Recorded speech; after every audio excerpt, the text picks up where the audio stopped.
Salve, salve, amigos! Salve, salve, galera ligada aqui no canal. Sejam todos muito bem-vindos. Eu sou o Rodrigo de Oliveira, narrador esportivo profissional. No vídeo de hoje vamos falar sobre a vitória chavante, né? Sobre a equipe do Internacional por 2-0 no estádio Bento Freitas no último sábado. Já pedi desculpas para você porque não tive tempo de trazer o vídeo antes, né? Até porque o final de semana foi bastante corrido, foi bastante atarefado, mas agora tivemos o tempinho e vamos trazer aí a análise da vitória rubro-negra sobre a equipe do Internacional, depois da vinheta.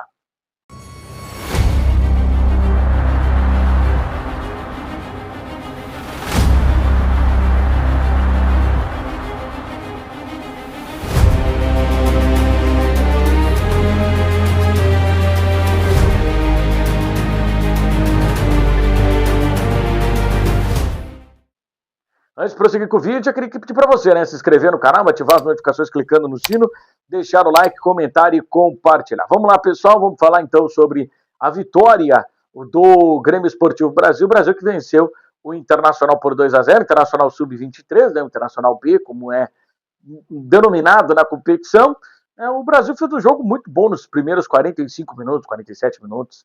Não vou lembrar agora quanto tempo de acréscimo nós tivemos, até porque foi um bom período de acréscimo, porque o Vitor Becker teve uma lesão ainda no primeiro tempo, mas foram bons primeiros 45 minutos do Grêmio Esportivo Brasil. Volume de jogo, criação de jogada, finalização no gol do adversário, neutralizando as principais forças, as principais valências do time adversário.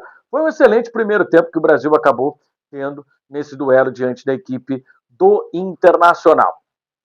O segundo tempo já não foi tão bom, mas o primeiro tempo foi o primeiro tempo que o Brasil conseguiu abrir o placar, depois de uma belíssima jogada individual do Wesley Santos, né, que acabou envolvendo toda a defesa do Internacional, ele que recebeu uma bola na ponta esquerda, foi insinuante para cima na marcação, conseguiu cruzar e o Murilo Cavalcante conseguiu colocar a bola para o fundo do gol. Ali o Brasil materializava o seu jogo, porque já era um jogo de volume, já era um jogo de imposição contra o seu adversário, já era um jogo em que o Brasil dominava todas as ações. Mas o que faltava? Faltava o gol. E futebol é gol, futebol é bola na rede.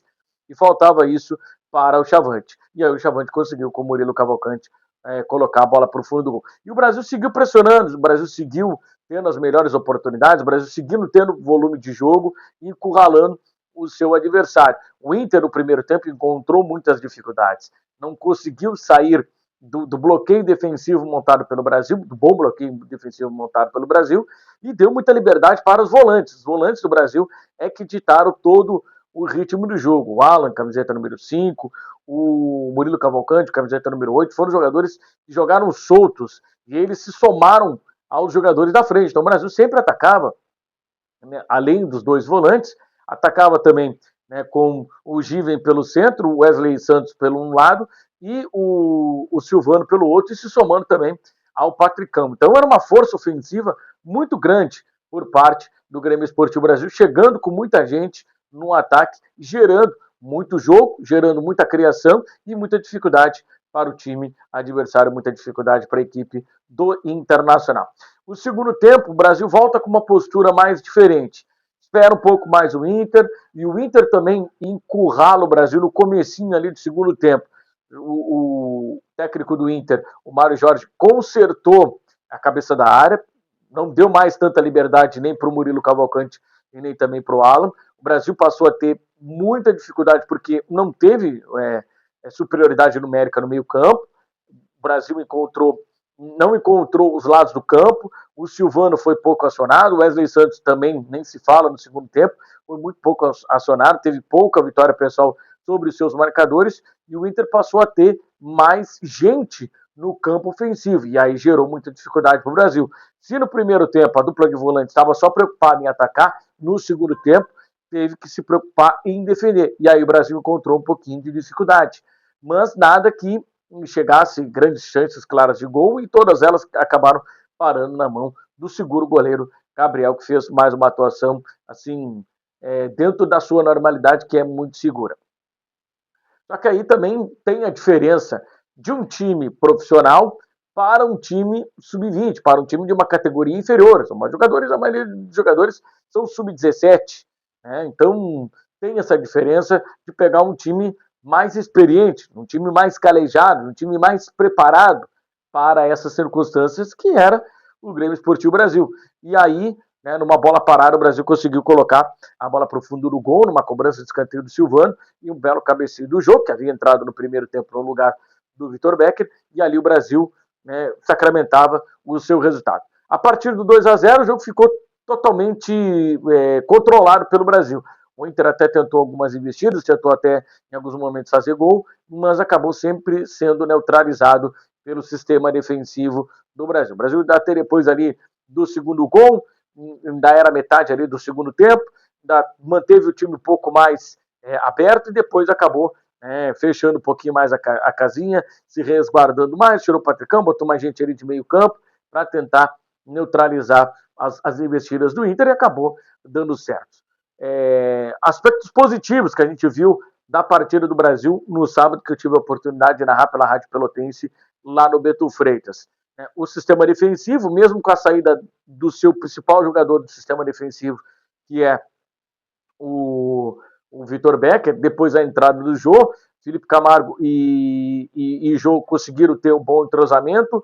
O Yuri segurou muito, né? Achei muito ele tímido no apoio, sendo que o lado dele, o lado direito, o lado do Silvano, era o lado que estava dando jogo, era o lado que estava oportunizando ele a subir, a ter espaço, né, ofensivo, e ele acabou não aproveitando, até para combinar a jogada com o Silvano. Em alguns momentos o Silvano estava muito sobrecarregado nas ações ofensivas, ele tinha que fazer jogadas individuais, e o primeiro tempo estava dando essa liberdade para o Yuri, o Yuri acabou não atacando. Achei também o Otávio bastante tímido no ataque. No primeiro tempo ele até teve mais oportunidades de passar do meio campo e até concatenar jogadas com Wesley Santos, mas no segundo tempo ele adotou uma postura de segurar um pouco mais o jogo. Enfim, né, gostei do Murilo Cavalcante, gostei do Alan também, primeira vez que tinha visto, assisti o Alan jogar, já tinha visto o Murilo Cavalcante no próprio Guarani, e agora no Brasil também achei ele um volante moderno, né, um volante extremamente insinuante, um volante para cima, um volante que joga, também marca, recompõe, preenche espaço. Isso tudo faz diferença, cara, num time que ainda está em formação e um time que mudou um pouco da sua forma de jogar com a saída do Emerson Crise e com a chegada do Gilson Maciel. Gilson Maciel utiliza, né, como padrão o 4-4-2 ou 4-2-3-1, enfim, tem essas variações aí de esquema, 4-3-3 em alguns momentos, né, enfim, há essas variações, tendo que o Emerson Crise utilizava muito a linha com 5 defensores, a linha com 3 defensores, né, o sistema com 3 zagueiros. O Yuri era praticamente um zagueiro e pouco o Yuri se aventurava na parte ofensiva. Mas, enfim, eu acho que é extremamente positiva a atuação do Brasil contra a equipe do Inter, e a gente viu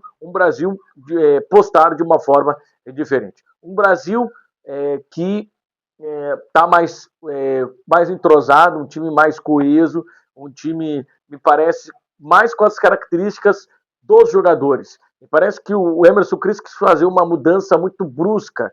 Ele tentou apostar em uma defesa com 3 zagueiros e tendo mais gente atacando ofensivamente, mas me parece que não encaixou com o modelo de jogo desses jogadores. Então, me parece que esses jogadores acabaram encontrando muita dificuldade durante o período em que o Emerson Cris acabou passando. E agora a gente viu, né, que com o Gilson Maciel, o Brasil conseguiu ter, principalmente, essa questão de coesão, um time compactado, um time sabendo o que precisa fazer dentro de campo. Agora vem o Clássico Brapel. E no Clássico Brapel a gente sabe, né? Clássico não se joga, clássico se ganha. O Brasil tem um retrospecto positivo nesse ano, são 2 empates e 1 vitória. No jogo do Beto Freitas, o Brasil acabou vencendo, por mais que não tenha tido bom desempenho, não tenha performado bem. O Brasil fez um jogo ruim, né, no clássico do Beto Freitas. Se fosse olhar por justiça, o Pelotas até teria merecido a vitória, mas a gente não tá. Futebol não é um esporte justo, né? Então a gente deixa a justiça, né, para o fórum, e o futebol é resultado, e naquela noite o Brasil aproveitou a chance que teve. O Pelotas teve a chance, né, no pênalti desperdiçado pelo Yuri, e o Brasil depois, logo na sequência, o Pelotas perde o pênalti, logo na sequência o Brasil ataca e consegue com o Vini Charopei fazer o gol da vitória rubro-negra diante da equipe Áureo Cerulli. Então, o Brasil vem forte, né, vem numa recuperação depois da mudança do técnico, depois de recalcular a rota. Então, isso para o Brasil é importante, chega com moral, chega forte, chega invicto para o clássico. Então,